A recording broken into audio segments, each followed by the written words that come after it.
Hi, this is Shayna with Against the Grain Homestead. In this video, we're going to be canning some green beans.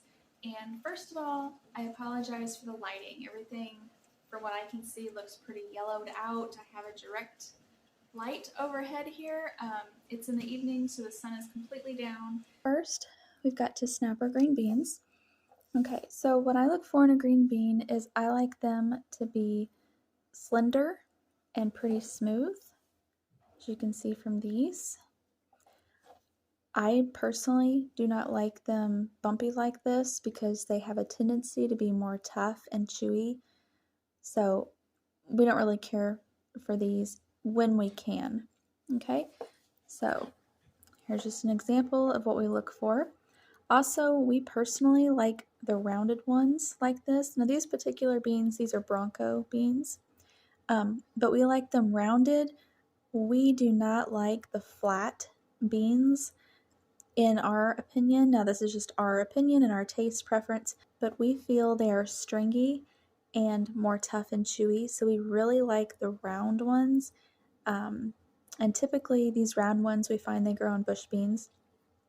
So as far as snapping them, it's super simple.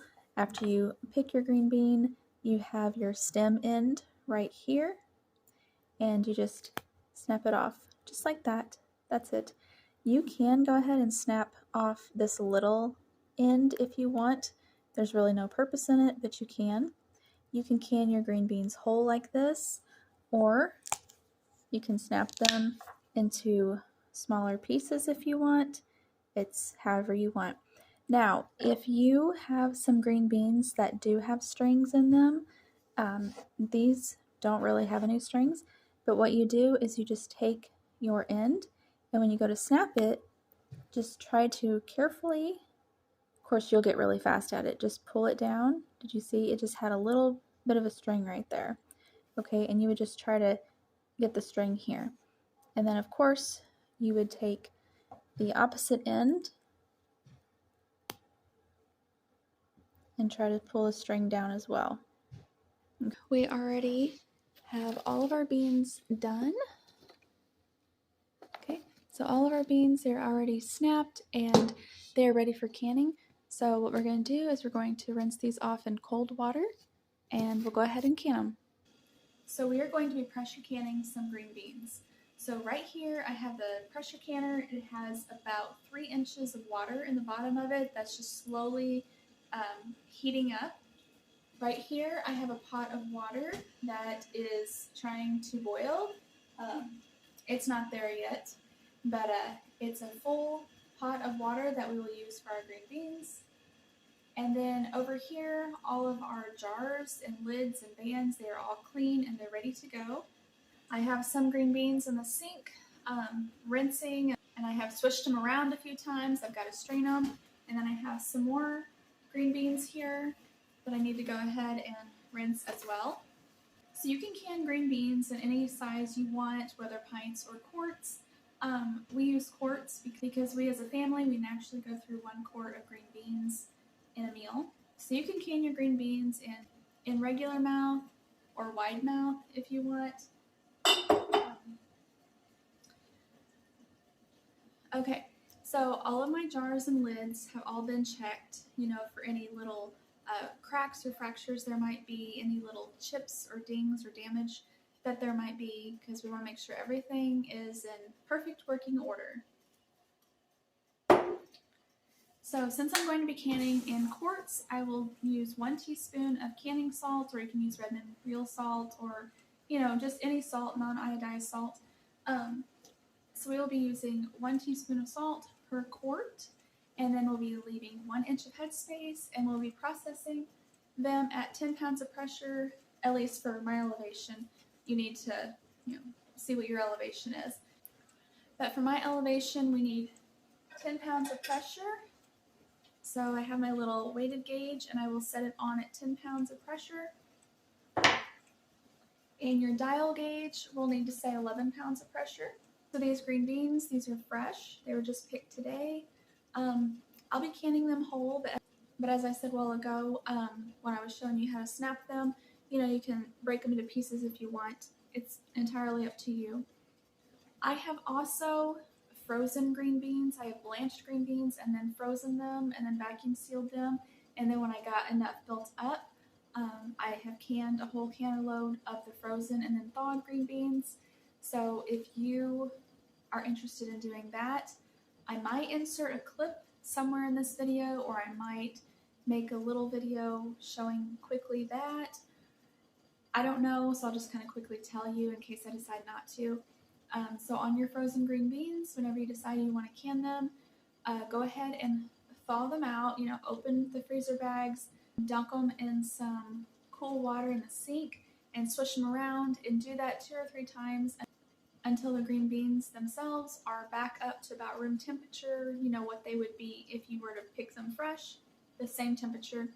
And then go ahead and can following the directions, following the canning process, which will be exactly as I'm going to show you right here.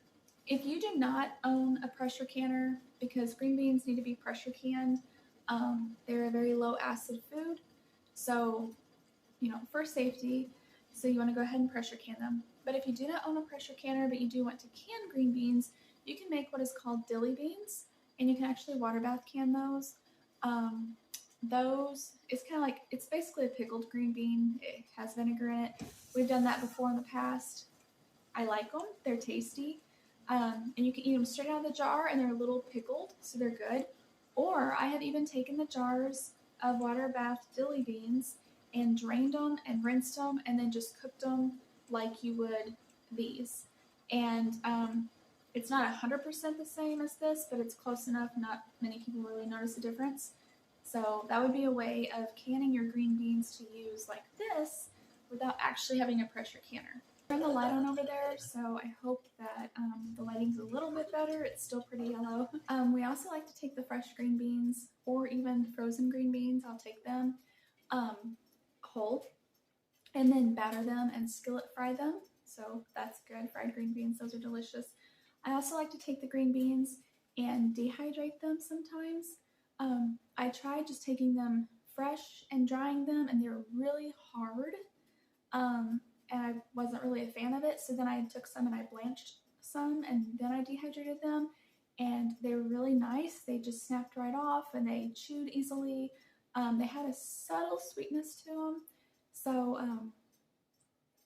so you can also dehydrate them as well.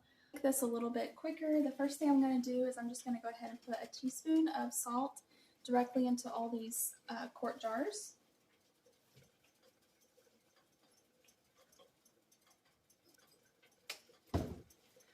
Okay, so you don't have to use salt. It's just for flavoring, but it makes them taste better. So my pressure canner here, it's the Model 930, so I can actually double stack quarts, and I can get 14 quarts for a canner load. But you'll see over here that I have 15 quarts. So here's just a tip. Always have at least an extra one, if not 2 or 3, but at least an extra one jar and lid and band, but especially a jar and a lid, clean and ready to go whenever you're canning, because whenever you're putting something hot in there and you go to put it inside the canner, it may crack for whatever reason. Sometimes you can't always see the little hairline cracks or fractures that the glass may have. Sometimes as you're putting a lid on, you may find it's warped or something, or you just don't really feel that the lid's going to be a good one. Then you can switch out a lid. So just a little tip here, always have at least an extra jar and lid ready to go, okay? All right, so let's go ahead and start canning these. All right, so we're going to pack the green beans. Since the green beans are raw, we're using the raw pack method, and we're going to pack them in here tightly.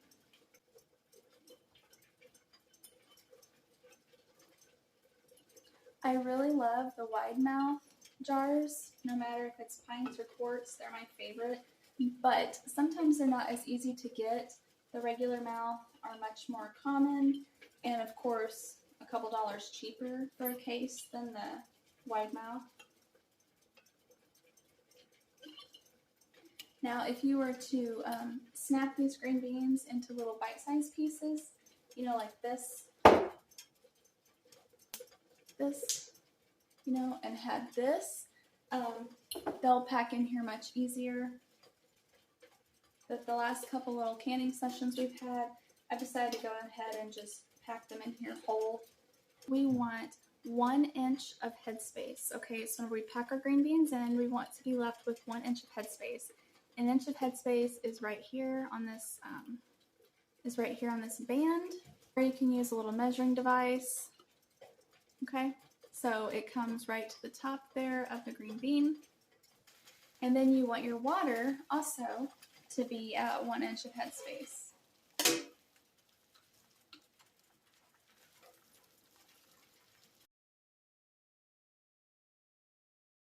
My bigger ladle, the one that I always use, it's being used elsewhere right now. So I have this cute little one that my friend just gave me yesterday or the day before. Anyway, it's really nice.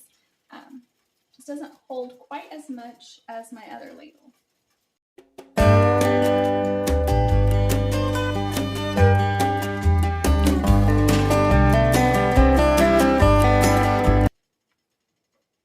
So we are right at 1 inch of headspace. Now we want to go ahead and take our debubbler or whatever you have. I have always used a chopstick, always. I actually just got this summer. But you just want to go in here, and I like to go in all 4 sides, I guess, as best as you can since the jar's round. And I go down and push inward on all the sides. It's 2 sides. 3, 4, and then I like to go down through the middle and just kind of push outward, okay?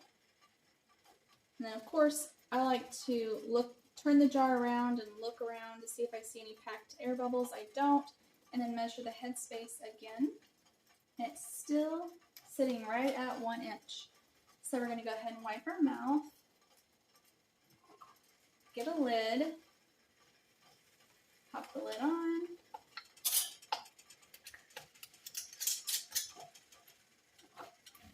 and just do fingertip tight and stick this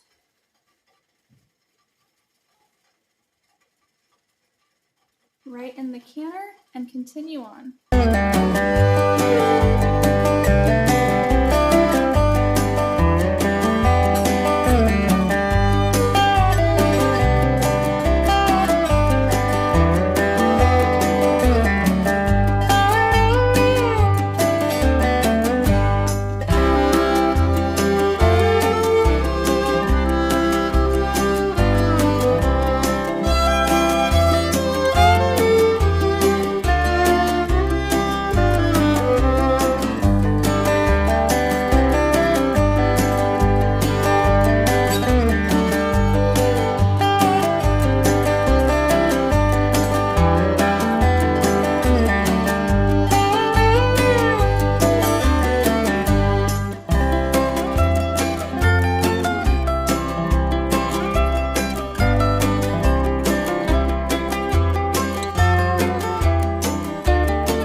Just to fingertip tight.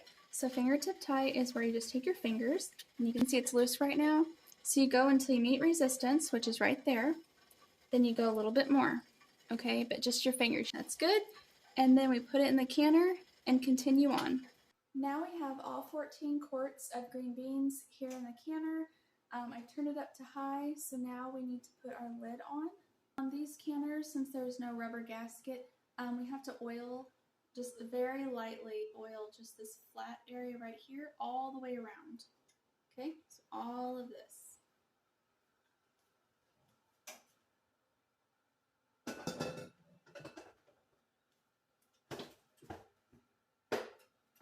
Just going to put the wing nuts in place. We're going to do opposite ones.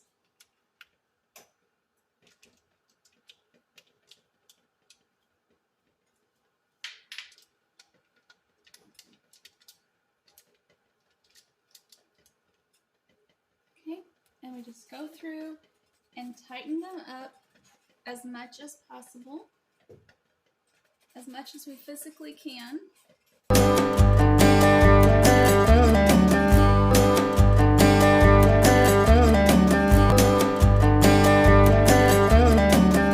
The wing nuts, they're on here tight. Now we're going to watch this vent pipe here. When we get a steady stream of steam, we are going to let it vent for about 10 minutes, 7 to 10 minutes. I just like to go 10 minutes.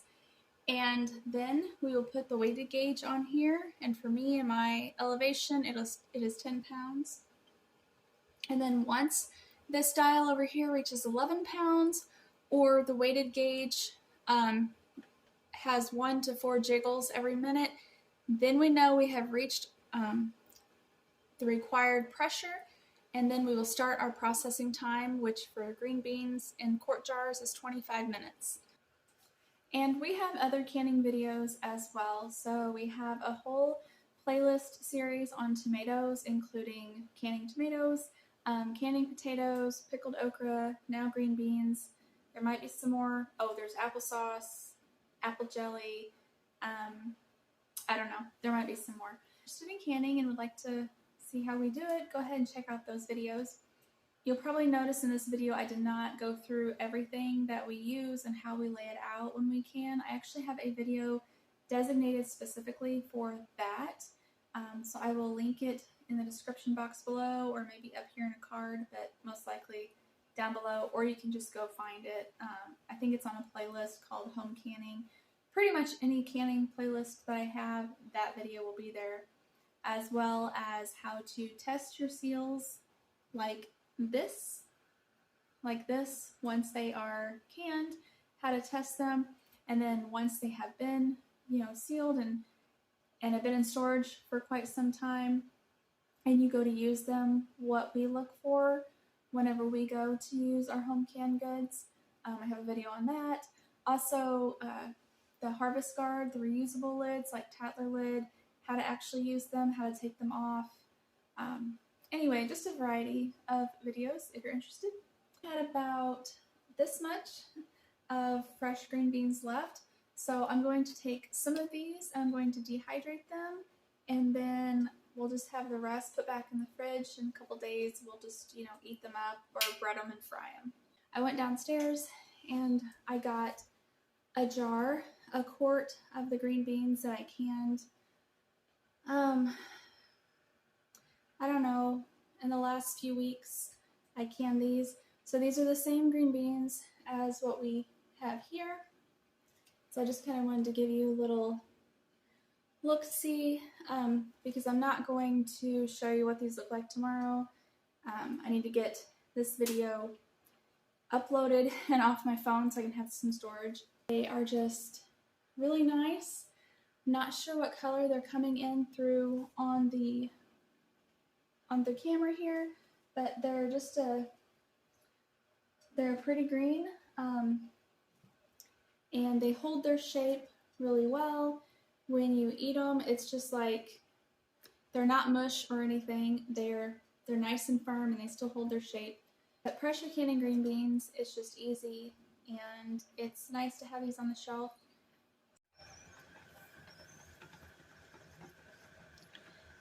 Can you see that puff of steam right there? It's not quite steady yet. So whenever that puff of steam becomes constant, then we will start the 7 to 10 minute timer. My 10-minute timer has gone off to vent the steam. So now I'm going to put on the weighted gauge, and right here is where I'm going to put it on with 10 pounds of pressure. So now we're just going to wait until this thing starts to jiggle 1 to 4 times a minute. If it jiggles more than 4 times a minute, that means your pressure is too high. If it doesn't even jiggle once a minute, then that means that your pressure is not high enough. Okay, so that's why we want the 1 to 4 jiggles. And so far, the dial gauge has been very accurate with the weighted gauge. So whenever I get the 1 to 4 jiggles, this will stay 11 pounds of pressure. Then we will start our timer for 25 minutes.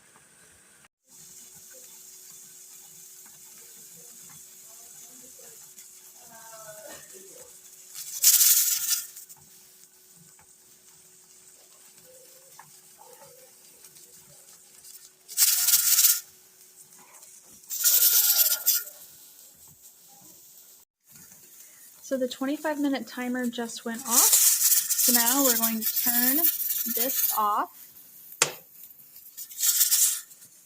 And we're going to let this dial pressure gauge go completely to 0 to cool down completely on its own. And once it is completely at 0, then we will remove the weighted gauge.